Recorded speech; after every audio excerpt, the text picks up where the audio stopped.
সম্প্রতি ডক্টর মোহাম্মদ ইউনূস জাতিসংঘের অধিবেশনে গিয়ে সেখানে একটি সাংবাদিকদের প্রশ্নের উত্তরে তিনি বলেছেন যে সাংবাদিক যখন তাকে প্রশ্ন করেছে আওয়ামী লীগ কখন ফিরছে বা কবে ফিরছে, তখন তার উত্তরে বলেছে যে আওয়ামী লীগ অচিরেই ফিরবে। তো ডক্টর মোহাম্মদ ইউনূস হঠাৎ করে আওয়ামী লীগের ফেরার ব্যাপারে কথা বলছে, এটা নিয়ে রাজনৈতিক অঙ্গনেও বেশ এখন ভিন্ন মতামত বা ভিন্ন প্রতিক্রিয়া সৃষ্টি হয়েছে যে হঠাৎ করে ডক্টর মোহাম্মদ ইউনূস কেন বললেন যে আওয়ামী লীগ অচিরেই ফিরবে। আবার ওই সাংবাদিক যখন প্রশ্ন করছে আওয়ামী লীগ কি নির্বাচনে অংশগ্রহণ করতে পারবে, তখন তিনি খুব কৌশলে তিনি কথাটা এড়িয়ে গেছেন এবং তিনি বলছেন যে এটা স্বাধীন নির্বাচন কমিশনের অধীনে, তো নির্বাচন কমিশন নির্বাচন করবেন, এটাই তার ইখতিয়ার। সে কাকে দিয়ে নির্বাচন করবে আর কাকে দিয়ে নির্বাচন করবে না সেটা তার ব্যাপার। এবং তিনি আরেকটি স্পষ্ট করে কথা বলছেন যে নির্বাচনে আওয়ামী লীগের কোনো প্রতীক থাকবে না। তবে আওয়ামী লীগ প্রতীক থাকবে না আবার নির্বাচন কমিশনের অধীনে তিনি ছেড়ে দিয়েছেন, তাহলে কি বোঝাই যাচ্ছে যে এখানে আওয়ামী লীগ নির্বাচনে অংশগ্রহণ করতে পারবে না, মানে খুব টেকনিক্যালি কথাটা বলে ফেলেছেন। এবং তিনি আরেকটি কথা বলছেন যে আওয়ামী লীগের যে লক্ষ লক্ষ সমর্থক আছে সেটা আমি বিশ্বাস করি না। তাদের ভোটার আছে, তারা ভোট দিবে, কিন্তু ভোট প্রতীক যদি না থাকে তাহলে ভোট দিবে কোথায়? মানে আওয়ামী লীগ সরাসরি তার প্রতীকী নির্বাচন করতে পারবে না, তবে অন্যভাবে অন্য কৌশলে নির্বাচন করতে পারে।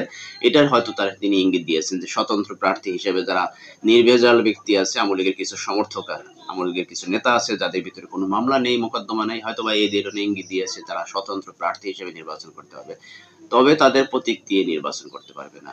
এটার কিন্তু ইঙ্গিত দিয়েছে তিনি, যে এই যে আওয়ামী লীগকে ফেরানো বা আওয়ামী লীগকে নির্বাচনে অংশগ্রহণ না করানো, এটার মানে দুই রকমের কথাবার্তা হয়ে যাচ্ছে।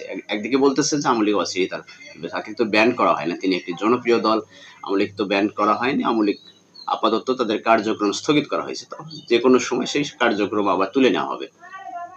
তো এই ইঙ্গিতের পরিপ্রেক্ষিতে রাজনৈতিক অঙ্গনে নতুন একটা আলোচনা বা নতুন একটা গুঞ্জন সৃষ্টি হয়েছে, যেটা নিয়ে যে আসলে কি নির্বাচন পিছিয়ে যাচ্ছে কিনা বা নির্বাচন আদৌ হবে কিনা। তিনি আবার আরেকটি কথা বলছে যে আমার দেশের জনগণ কেউ কেউ 2 বছর, কেউ 5 বছর, কেউ 10 বছর চাচ্ছে নির্বাচন না হোক, আমাকেই চাচ্ছে।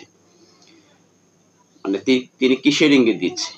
আসলে কি ক্ষমতা লম্বা করতে চাচ্ছে তিনি বা দীর্ঘায়িত করতে চাচ্ছেন তিনি, না নির্বাচন যথাসময়ে দিবেন কি দিবেন না।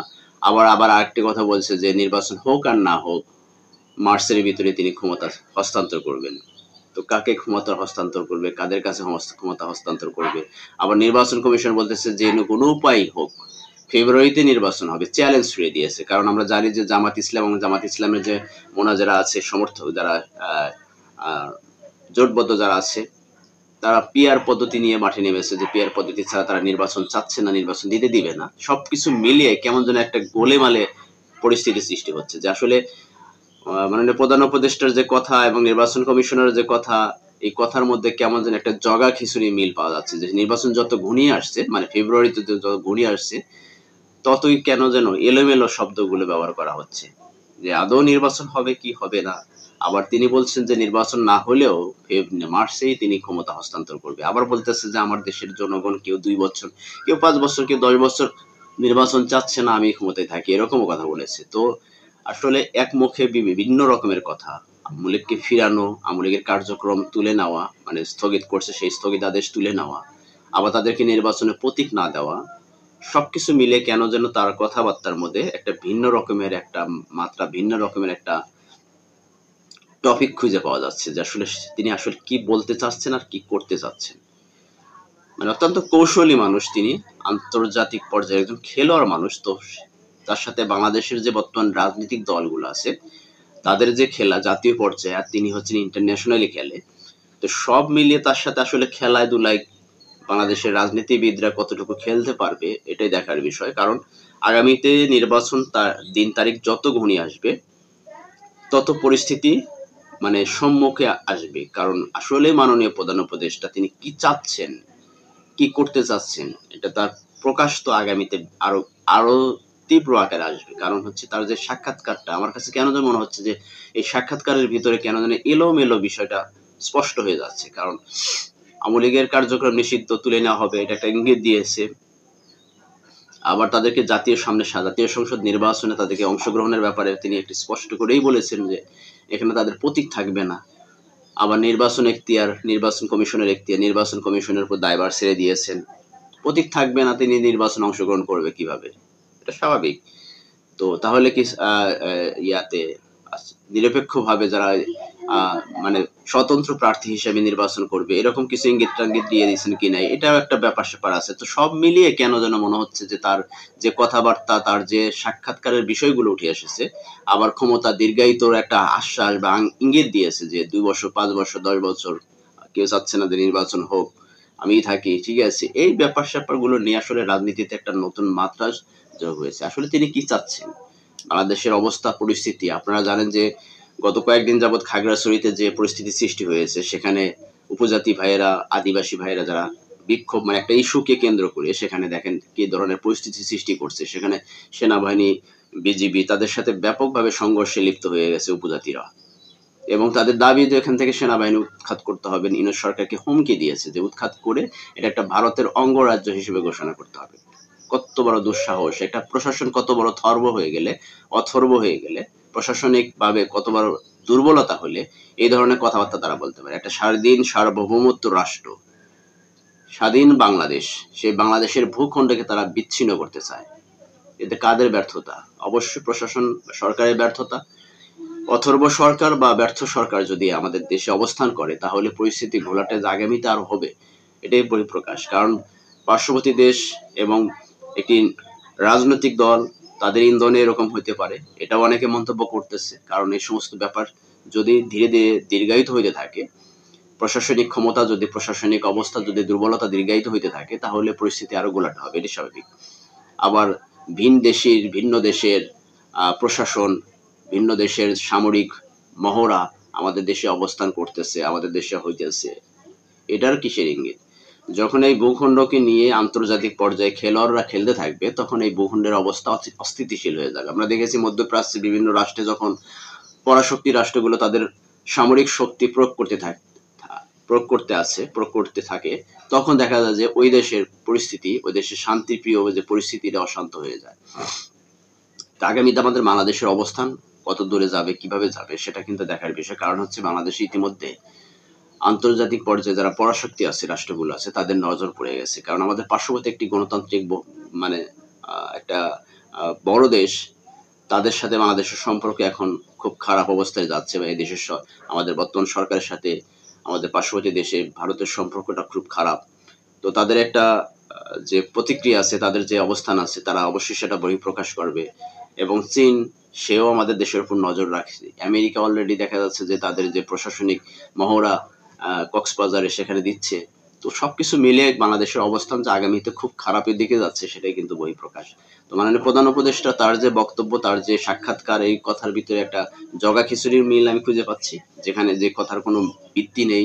মানে কেমন যেন একটা দ্বিচারিতা কথাবার্তা, একবার এটা বলতেছে, একবার ওটা বলতেছে। আসলে সে কি চাচ্ছে, কি করতে চাচ্ছে, এটা বলা যাচ্ছে না। বা সামনে ক্ষমতার কার হাতে হস্তান্তর হচ্ছে, তিনি থাকবেন কি থাকবেন না, সেটারও স্পষ্ট কোনো বার্তা নেই।